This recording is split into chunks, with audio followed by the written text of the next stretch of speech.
I tried to warn you guys about Sean Gordon Murphy. When he went on Comics by Perch, he all but said that this is going to be a complete woke comic. You got to remember that he went on there and said that he's 90% aligned with Heather Antos.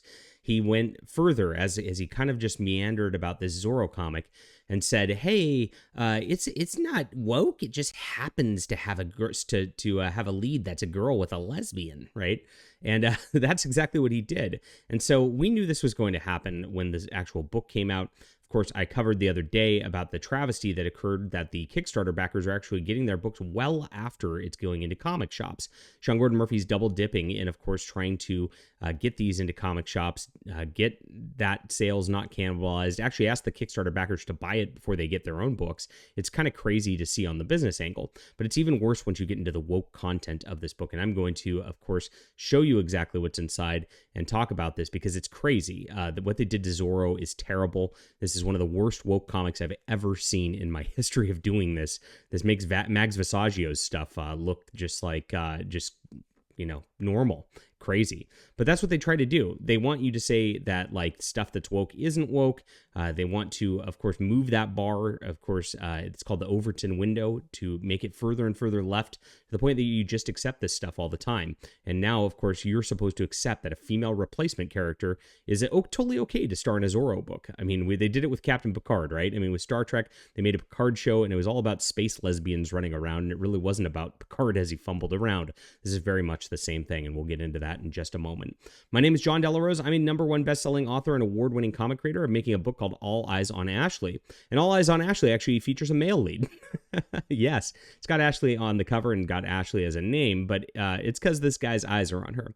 And he is kind of like a beta male type of dude who, just knows he doesn't have a shot with this chick. And so he tries everything, tries all the wrong things, and eventually he realizes he has to man up. It is a very masculine story, very good, and of course, I would love for you to sign up for this right here as we are launching it on Kickstarter this week. Doesn't have a name like Zorro attached to it or anything like that, but I write a way better story than Sean Gordon Murphy ever will. So I hope you'll enjoy this comic and support our channel, support the culture war efforts we're doing here. Appreciate you for being there. So here's the story. I put it on Fandom Pulse this morning, did my written review of this. That's my news website. Sean Gordon Murphy goes full Kathleen Kennedy with his Zorro Man of the Dead comic. Now, this dropped in comic book stores a week ago. Backers paid $50 or more to receive books several months before they will have their books delivered.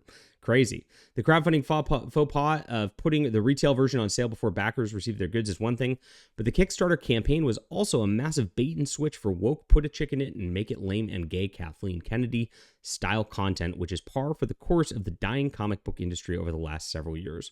So I'm going to actually open up the book for you right now and actually just show you how much of a travesty this is page by page because it's absolutely crazy. Now, this is the first issue of Man of the Dead. It's going to be a 4-issue series. Oh my gosh. I don't know if I can get through all 4. It's crazy, but you can get all 4 for about $20. So if you paid for the Kickstarter version, the lowest you can get it for is $50. It starts out with the preview pages. These are the ones that were shown on the Kickstarter page. They did it without dialogue. And you see Zorro kind of swashbuckling right here in a fight. This is the main image that he shows. And of course, he's got Zorro in the background. It looks like a real Zorro comic. You learn that this is actually set 150 years in the future. It's kind of weird. And even through that, the Mexican culture is exactly the same as it is now. I don't know why. But that's what he did on this. And the guy who's doing Zorro here is just an actor playing Zorro in this festival is all that's happening. And after the first 4 pages, it's not about Zorro anymore. It's about this chick here. She's Rosa. And she's just sitting in her apartment right here with her little lesbian lover. And you open up just with her angry and her being a strong female lead and her not needing no man with her lesbian lover as she goes and she's working for the cartel. Yes, the story's not about Zorro. Zorro's not the main character in this story. It is her who's the main character. Like I said, Sean Gordon Murphy slipped about this on the Comics by Perch interview where he actually said she was the main character. And very interesting as Perch ran cover for it and they acted like this wasn't going to be a woke thing. But this isn't even the most egregious part. We're going to get into it right here. She goes to a confessional after leaving her girlfriend there. And does she confess about her homosexual sins and her fornication? Absolutely not. That's not what she does here. And I got my camera in a position here where it's a little difficult to just hone in on the dialogue here. So I'll just show you the screenshot I got here. I took a picture of this before. Look at the priest here. He says, "Good to see you, Rosa."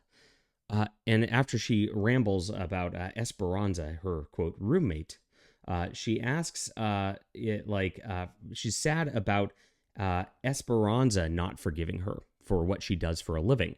It's not that she's sad about the fact that she's fornicating with a lesbian and being, an anti-Christian by doing that, and she's totally fine with her sin. She doesn't need to confess that. And the priest actually follows up, a Catholic priest follows up by saying she doesn't need to confess that. What?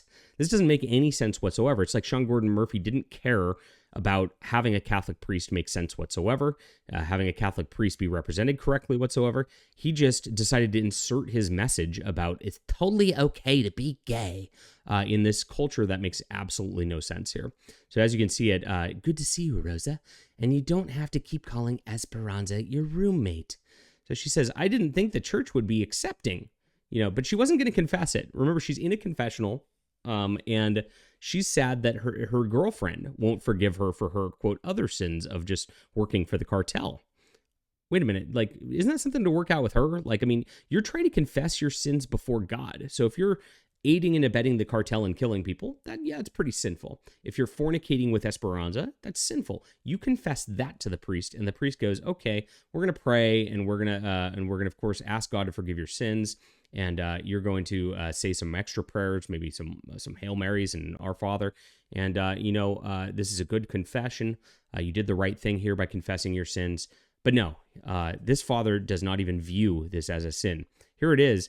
And he says this is during a confession. It's insane. This is a sacrament. This is a holy obligation. It's crazy. In the interest of my flock, I'm always happy to break the rules.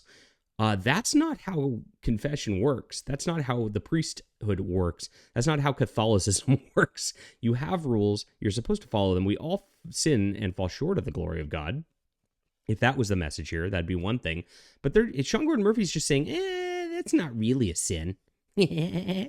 Because he's writing from his own perspective as a woke white Hollywood liberal rather than actually writing these characters here. And this is why the woke always fail. The message gets so intensely into this stuff that they can't even write the story or write the character. They can't help themselves. And so he wants to virtue signal as hard as he can, like he's always done. I mean, he was trying to love bomb Mags Visaggio, after all. This is just par for the course of what we've seen. But again, it doesn't follow Zorro from this point forward. We are now 6 or 7 pages into the book. We got more of her. She goes to the cartel. She, of course, mouths off to the cartel leaders as they're Can you imagine? If you know anything, again, just characterization. If you know anything about the cartel, you go in there as a 100-pound woman mouthing off to these giant hardened drug criminal dudes. You're gonna get popped. What are you doing? Of course, it doesn't get into that as she then just goes on her mission, which ends up at her brother's place. Now, her brother has been silent and mute for a long time. So, of course, that's a callback to the Disney version of Zorro, where Zorro's helping hand is a mute. And he's not part of this, really. He's just the side character. Once she shows up and sees him there, she freaks out, and he dresses up as Zorro because he knows the cartel's coming. Now, he shows up and does his thing for a couple pages, but Rosa is really the main character here still. What are you doing? Why are you doing this? Why are you calling yourself Zorro? You're crazy. And that's how the Kickstarter was sold. It's a crazy guy thinking he's Zorro, and then the cartel is going to vow revenge. And so, of course, in the coming issues, she's going to have to rescue him from his crazy delusions because she's the strong female lead. And she's going to step up to those people, and she don't need no man. And watch, she's going to beat up people better than even Zorro can as he gets himself into trouble, because this is exactly how these things go. So it's one issue so far, and all it follows is this lesbian chick, and it lectures you on lesbianism not being a sin, which it is a sin. This is an insult to Catholicism, an insult to Christians everywhere. But that's totally cool. I mean, this is the guy who made punk rock Jesus, so he loves to insult Christians. We know that. This has been his MO for a long, long time.